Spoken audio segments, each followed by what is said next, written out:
Adesso Raffaele Iosa, che molti di voi già conoscono, è stato dirigente tecnico, gli avevamo chiesto un contributo proprio su questa cosa dei patti di comunità, territorio, che poi implica anche la questione del terzo settore, su cui c'è stata all'interno della nostra associazione un po' di discussione, e Raffaele ha proposto proprio questo titolo, cioè la scuola in comune. Siamo convinti, l'abbiamo scritto anche nel nostro documento, che è proprio importante, lo ripetivi adesso anche tu, il rapporto della scuola col territorio, dove il territorio può essere una risorsa. Noi abbiamo pensato che in realtà la risorsa territorio, la risorsa terzo settore, la risorsa enti locali hanno bisogno però di una governance e di una regia, e la regia dovrebbe stare in capo, secondo noi, alla scuola, insomma, per garantire la coerenza e la finalità dell'intervento. Raffaele? Buongiorno a tutte e a tutti. Prima voglio fare un brevissimo commento al vostro documento su due punti. La prima, finalmente si ricita di nuovo uno dei grandi problemi che abbiamo con la dispersione, che è la condizione maschile. Argomento dove non c'è letteratura, parlo di ricerca seria, ma non c'è neanche una riflessione che vada dai dispersi ai femminicidi sulla condizione maschile, perché è un dato vero, non riguarda solo l'Italia, per verità. Mediamente la relazione tra successo e insuccesso nella vita tra maschi e femmine su 10 è 8-2, mediamente. I bocciati dalla scuola media, i tossicodipendenti, i ragazzi in galera, compagnia. Cos'ha sto maledetto maschio che va così male in questa maledetta città? Ecco. Io ne ho scritto 30 anni fa, ricevendone dei salamelecchi, perché ero arrivato persino a proporre, un po' per scatenare il dibattito, che forse uno dei problemi sarebbe quello di avere insegnanti maschi, per dirne una. Però perché dico questo? Per il secondo punto del vostro documento. A me piace molto questa parola che avete usato sulla multifattorialità.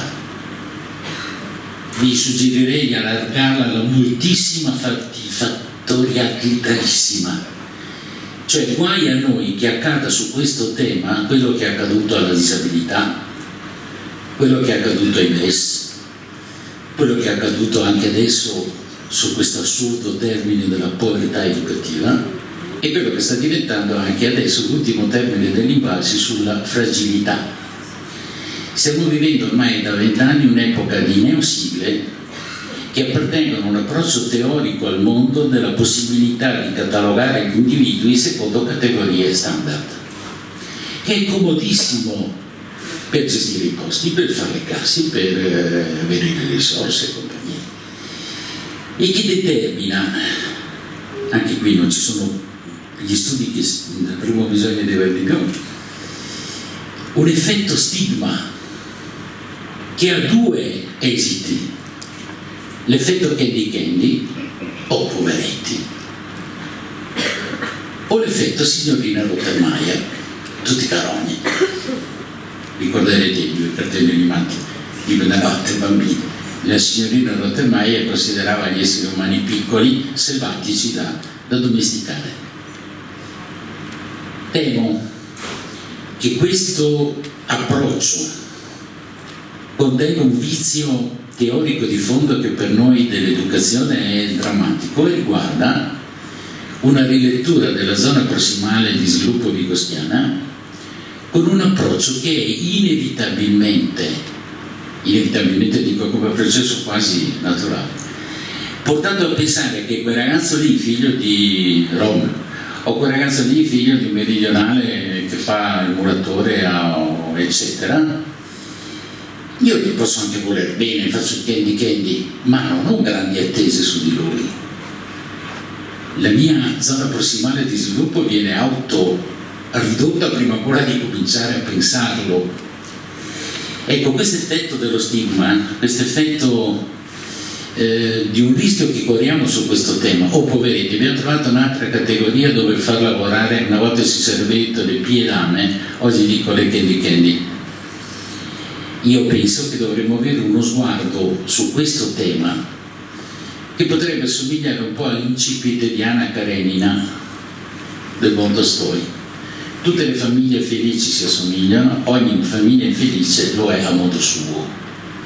Vi prego di fare in modo che lo sguardo per chi agisca dentro la scuola, e direi anche nei servizi sociali, eccetera, in relazione alle persone che possono avere questa vicinanza a queste sigle, sia quella di chiamarli Antonio, Giovanni, Piero, Maria, e di identificare il più possibile la propria originalità, perché l'effetto che sento, lo vivo ormai da anni nell'area dell'handicap, perché è la mia area principale di sviluppo, l'area della disabilità, come lo stigma determini appunto un abbassamento legato anche ad un'altra cosa, e qua mi collego al tema che Antonio mi chiede di parlarvi, di aver avuto una modifica culturale e scientifica dei santoni che si occupano della disabilità, che hanno tutto puntato sul sintomo e non sui potenziali.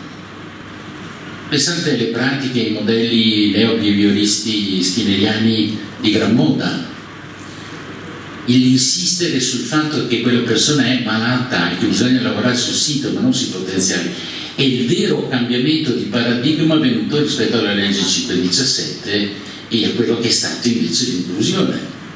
Non è un caso che l'effetto è stato la modifica della parola sostegno dal concetto come attività collettiva a persona, a professionista, anzi più specialista è, e cioè da un modello inclusivo a un modello isolante. Quindi temo molto che questo intervento, ovviamente importante, necessario, di agire sulla dispersione, corre il rischio di ripetere i vecchi errori, anzi di accentuare ancora di più, in una sorta di configurazione per categorie degli esseri umani, ai quali è inevitabile che la reazione che noi possiamo avere come professionisti è di immaginare che uguali categorie diagnostiche vogliano dire uguali tipi di interventi, poiché noi disobbedire all'Anna Karenina tolstoiana. Ogni essere umano è diverso. E mi chiedevo su questo perché io sono qua stamattina. Io sono figlio di un tranviere di una contadina che aveva la terza elementare. Quali condizioni avevo negli anni 50 quando sono andato a scuola per arrivare alla laurea o altro? Che cosa è accaduto? Sì, è vero, c'era un'epoca, se dovessi dire alla prof. Brenner, di un ambiente macro, mega galattico, abbiamo avuto il benessere che arrivava, no? La società. Io faccio parte di quella generazione che ha avuto la prima televisione, la prima macchina, il primo frigorifero, soprattutto la prima lavatrice per la mia povera mamma, no? Oh, adesso è. E quindi vivevo all'interno di un'onda lunga che parlava di sviluppo. Però, detto questo, perché io e non il mio compagno di classe Ciro, che invece si è fermato alla terza media? Che cosa è successo? Non sono qua per spiegarlo, me lo sto interrogando. Pensate alle vostre biografie, poi c'è gente molto più giovane, quindi ha avuto altre epoche. Ebbene, in questa onda di interesse nei confronti di questo, questa parola patti territoriali di comunità è una delle chiavi su cui io vedo dei grandi rischi. E devo sinceramente dirvelo. Intanto lo vedo per come è andato il dibattito al Ministero su questo, al paradosso che Bianchi ha fatto una commissione fatta tutta da big del terzo settore. Quando intendo big intendo ipermanager, non pedagogisti della chiacchiera, gente da business, che hanno prodotto un materiale che imponeva alle scuole di fare accordi con il terzo settore, anzi lo considerava vincolante circa la qualità poi che avrebbe potuto avere questo, come si chiama, azione 4 lì del PNR, come vincolante al successo.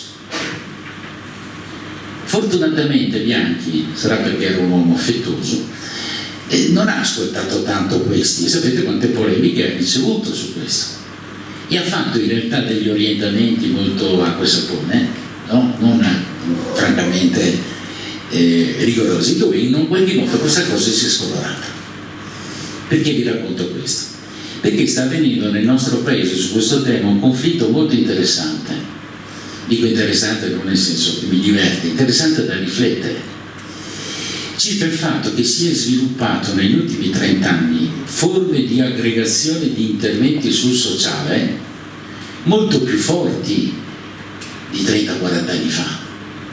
Io da bimbo mi posso ricordare il patronato scolastico e mi posso ricordare le dame di San Vincenzo.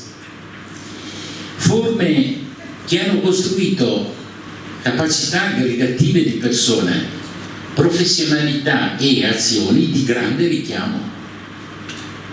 Riflettete sul fatto che le nostre televisioni sono strapiene di pubblicità sul fundraising di qualsiasi tipo, dai bambini da ogni malattia. Il fundraising televisivo è diventato praticamente messo insieme alla pubblicità del salame e dei dentifrici come una delle cose che è molto forte. Qualcuno pagherà questi spot, no? Io non sto affatto parlando male del terzo settore, attenzione. Sto dicendo che questo terzo settore però si è incuneato, si è allargato parallelamente ad una crisi. Sta cercando di riempire un vuoto. E questo vuoto, in rapporto all'educativo, si chiama scuola. Perché è inutile negarlo, uno dei fattori che determinano il successo scolastico è come lavoro agli insegnanti, perfino nelle relazioni interpersonali. Eh sì, qua conta molto Tolstoi. Un insegnante balordo può determinare in una classe degli effetti devastanti molto di più di quanto noi, le variabili sono le più strane. E in questa crisi della scuola, che non riguarda la dispersione, ma riguarda l'identità della scuola oggi nella supermodernità in rapporto a quando ero bambino io. Perdonate se faccio dei confronti, ma per ognuno di noi lo scambio tra la propria storia e il presente può essere elemento utile e comparativo. Il valore della scuola negli anni 50 era mitico, oggi ha una sua. E quando vedo un caso che racconto sempre quando mi si chiede di trattare questo tema, il caso Porto Tolle è uno di quegli elementi che mi porta a dire calma, prudenti a ragionare perché parlo di Porto Tolle. Io ho fatto l'ispettore un po' di anni a Rovigo e ho scoperto che la quantità di giorni che i ragazzi vanno a scuola, non a caso Porto Tolle è l'unica scuola superiore presente professionale, la quantità di giorni che i ragazzi vanno a scuola è inversamente proporzionale al valore della pongola all'ingrosso. Porto Tolle è il comune del Veneto che ha il più alto numero di macchine con cilindrata superiore al 2005. Possiamo chiamarla ricchezza di rapina.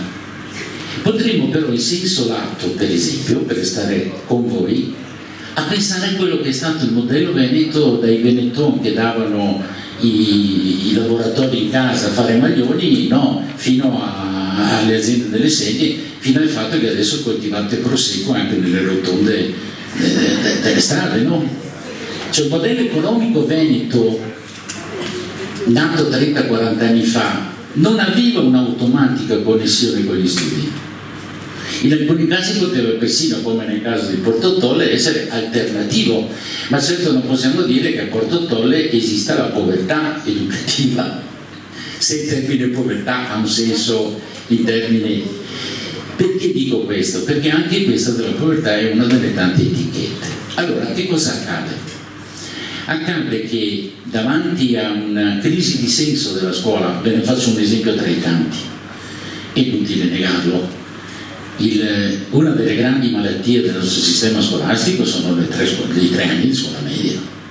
Inutile negarlo, non è colpa dei professori, è il modello così com'è che non regge all'idea dell'orientamento, di uno sviluppo più lento ma più maturo delle persone, E non è un caso che i modelli intriganti che funzionino meglio, almeno su questo aspetto, sono i cicli lunghi. Io ho scritto parecchi oggetti sull'Ucraina in questi mesi, legati al fatto che me ne sono occupato in Bielorussia ed Ucraina una decina d'anni, e non riguardava ovviamente la guerra, riguardava Chernobyl e quelle attività di volontariato che molti italiani fanno con i cosiddetti bambini di Chernobyl, no? Ebbene, nel loro sistema scolastico non c'è lo iato. Dalla classe 1 alla classe 11 stanno tutti dentro lo stesso immobile, tutti. Poi non vi racconto com'è la loro didattica, che qualche volta mi viene un po' di invidia. Per esempio la pratica laboratoriale, dove l'insegnante è titolare dell'aula, non della classe. E sono i ragazzi che si muovono, ma la tirerei troppo lunga. Voglio dire, cioè, che il nostro sistema formativo, a mio avviso, grida vendetta a una possibilità di sviluppare meglio l'orientamento delle persone. Non l'aiuta affatto, è una macchina altro che Bronfenbrenner, proprio il mostro in sé. No, come si fa a decidere cosa si sarà da grandi a 13 anni, santo Dio? E quali sono i vari canali alternativi che noi creiamo? Quasi nessuno, pochi. E temo ancora di più questo, che con l'aumento del calo demografico, con la diminuzione, no, con l'aumento del calo demografico, molte scuole si troveranno in guerra tra loro vendendo paccottini pur di avere studenti. Il liceo scientifico vicino a casa mia, a Ravenna, dove abito, vende l'anno prossimo un corso di matematica, vende un'altra roba che non mi ricordo, in inglese, modello Cambridge. Ho chiamato il preside l'altro giorno dopo questa orrenda notizia che ho letto nei quotidiani, scoprendo che lui aveva già avuto un sacco di domande di iscriversi prima ancora che si aprissero, perché fa figo. È lo stesso modo delle scuole dell'infanzia pseudo-montessoriane che si inventano di fare l'inglese alla scuola dell'infanzia. Io ho controproposto che si mettano i corsi di inglese, scusate, le canzoni di Beatles nel reparto di ostetricia, perché se è vera questa apologia dei neuroni specchio che dominano fin dall'inizio, tanto vale che fin da piccoli i bambini sentano l'inglese. Guardate, noi stiamo commettendo errori macro, uno di quelli legati alla dispersione è il precocismo, che è esattamente l'opposto invece di poi come sistema. Allora, dentro queste contraddizioni si annida questo paradosso, che il ministro Bianchi faccia una commissione chiamando i grandi big del terzo settore, ma poi alla fine mandi un messaggio del tipo: rimanete comunque voi i titolari. Allora a me intriga molto, perché in realtà è evidente che ognuno di noi nell'agire su questo ha bisogno di un lavoro di partnership territoriale, è ovvio, è la governance territoriale che conta. Vorrei ricordarvi con un po' di cattiveria che l'articolo 3 del regolamento dell'autonomia sarebbe previsto che i presidi, prima di decidere il POF dentro la scuola, mi piace più POF che PTOF, il cambiamento è proprio osceno, vabbè, insomma, è un'importanza da vecchio. Ebbene, all'articolo 3,2 c'è scritto che la scuola deve contattare gli enti locali per condividere, per un lavoro dialettico. Chi l'ha mai fatto? Io mi sono battuto perché ci fosse quella riga, l'ho scritta io. E Berlinguer ha fatto con me una scommessa che ho perso sempre: fammi vedere il primo consiglio comunale che parli di POF e ti offre una cena a largo. Sento più che mai in quest'epoca la crisi di quello che il grande Bruno Ciari chiamava il sistema formativo integrato, di un rapporto orizzontale tra la scuola e il territorio. Questo al di là della dispersione, per tante ragioni. E quel poco di rapporto che c'è spesso è di tipo mercantilistico, turistico, che ne so, sportivo, più che di tipo sociale, no? A me è accaduto che la consulta del volontariato di Ravenna mi abbia chiesto di fare un incontro con gli studenti della, come si chiama, le superiori, la consulta degli studenti, perché volevano proporre ai ragazzi una riflessione sul volontariato, un'azione sul volontariato. Gli studenti si sono messi in parte a ragionare tra di loro, uno era già in faccia il futuro candidato del PD, un altro il futuro candidato di Forza Italia, uno già il futuro, erano già pronti a fare altri mestieri. Sono tornati dicendo: sentite, facciamo così, voi trovateci un cantante disposto a venire gratis, noi ci organizziamo per farvi venire migliaia di ragazzi. I soldi che tiriamo su li diamo a qualcuno. La nostra risposta è stata: ma questa è beneficenza, non volontariato. E secondo, perché devo trovare tanti che vengono grazie e non ingaggiare te ad agire nel sociale? C'è un'ambigua, ecco cosa volevo dire, interpretazione di cosa sia oggi il terzo settore, ma è anche connessa al fatto che c'è un'ambigua competenza degli enti locali a gestire il sociale con qualità. I rapporti di partnership tra enti locali e scuola sono deboli, e se ci sono spesso legati più a metafenomeni, come dire, folcloristici, la sagra della sardina o che ne so, il carnevale, l'istituto di mascherina e compagnia, più che di analisi comune dei processi. Ecco perché io rivendico e propongo, vi prego di pensare prima di tutto chi agisca in questo lavoro, che i patti territoriali vanno fatti con la politica locale. Intendo la parola politica, mi capite cosa? Sindaco, assessori, funzionari degli enti locali, a servizi sociali e compagnia. Pensate per esempio all'ASL, i servizi sanitari sono talmente intasati di domande di carte di certificazione e compagnia che non faranno mai un GLO, non hanno tempo di fare una riunione a scuola, ma il Ministero ti pone di fare 3 all'anno. Ecco, c'è una crisi della governance orizzontale, ecco il punto, che in termini più nobili dovremmo dire la crisi della sussidiarietà orizzontale come valore che porta una comunità a costruire reti. Le reti si sono sfilacciate e prevalentemente si lavora a cane d'organo. Dentro queste cane d'organo il terzo settore trionfa, evidente. Primo, per modo che abbia accoglie del denaro. Non sto parlando male di loro, poi possono fare anche opere egregie, ma qual è il difetto ancora di più? E che molto spesso quando si avvicinano alla scuola il rischio inevitabilmente è, siccome sono per me appunto figli di Candy, non delle signore di ormai, il rischio è che loro siano portatori di un'idea, perfino di una luce, perfino di un'esperienza, e spesso lo sono. Qual è il rischio? È ovvio qual è. Quel rischio che è più generale ormai nel sistema educativo di rimpicciolire la scuola a pura lezione frontale e tutto il resto lasciato agli altri. A questo risponde questa mania patologica ormai di chiedere che ogni scuola abbia lo psicologo o il medico scolastico oppure il tutor, e cioè l'idea che la scuola ce la fa solo se c'ha altri che fanno le robe al posto loro o comunque gli diano una linea. Allora, che la scuola abbia bisogno di supporti, di aiuti, accidenti. Però santo Dio, il miracolo vero della scuola sta nell'aula in cui si mettono insieme i ragazzi, in quell'evento che accade. Bravi o non bravi che siate come insegnanti, quello è il luogo. Non è sufficiente, bisogna farlo anche con la famiglia, bisogna farlo. Allora, il tema oggi è: fortunatamente il ministro Bianchi non ha ceduto all'idea, perché poteva uscire dalla nota che rendeva obbligatorie le scuole che beccavano i 200.000-300.000 euro almeno metà di trovare un terzo settore da spartire. No, la scuola può anche decidere che i soldi se li gestisce tutti lei. Che la scuola li gestisca facendo ripetizione al pomeriggio sarebbe scandaloso, mi pare evidente, sarebbe l'immagine più penosa di un'idea. Come si costruisce un itinerario? E capisco, arrivati così come la pioggia senza essere attesa è un problema. Rispetto all'argomento che Antonio mi ha chiesto di parlare, non mi sto affatto dicendo di non parlare col terzo settore. Io vi suggerisco prima comunque il territorio istituzionale. Per quanto riguarda invece il terzo settore, non fatevi prendere dai dépliant, dalla pubblicità o dall'altro, ma interloquite con una dialettica di senso. La parola che normalmente si utilizza è coprogettazione.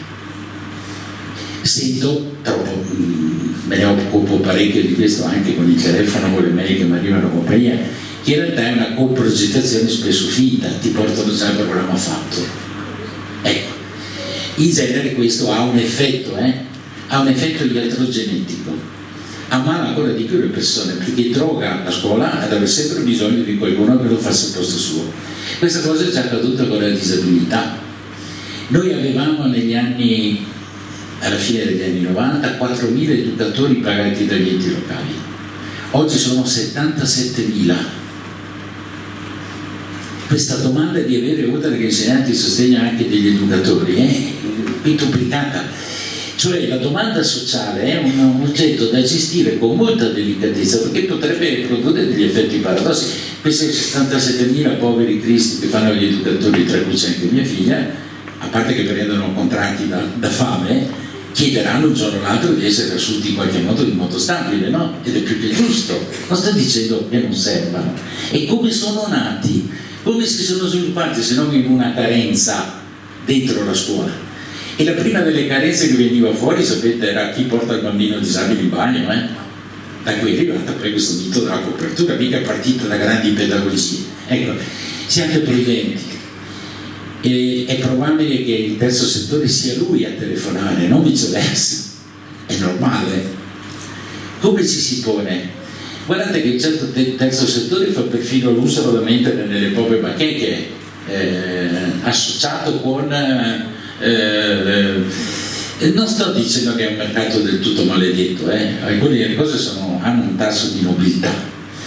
Il punto è saper scegliere voi, cioè alla dispersione scolastica risponde per me privilegiatamente la scuola come regista, ecco il punto, con una capacità di trovare gli attori giusti, ma avendo dentro una sensibilità e una cura a fare che i propri ragazzi siano visti in una visione appunto moltissimo funzionalissimo, in questo senso, insomma. Sento molto la paura, insomma, che le neocategorie che si stanno costruendo determinino effetti paradossi, che a tutti i ragazzi storti che hanno eccetera si dia la stessa trippa. Questo è un rischio, perché mi sono reso conto, e concludo, che sulla dispersione davvero contano molti fattori, moltissimi, ma contano anche gli eventi. Io sono convinto di essere qua perché in quinta elementare, figlio di un tramviere di una contadina, mi è successa una roba a scuola che mi ha folgorato. Avevo un maestro vecchio stampo, il Veneto confina a nord con l'Austria, a sud con l'Emilia Romagna, est, è l'unico anno che l'ho avuto, un maestro a cui si dava del lei. E una certa mattina di febbraio era lì che scriveva alla lavagna qualcosa e mi ha beccato che stavo mangiando un bombolone prima dell'ora della merenda.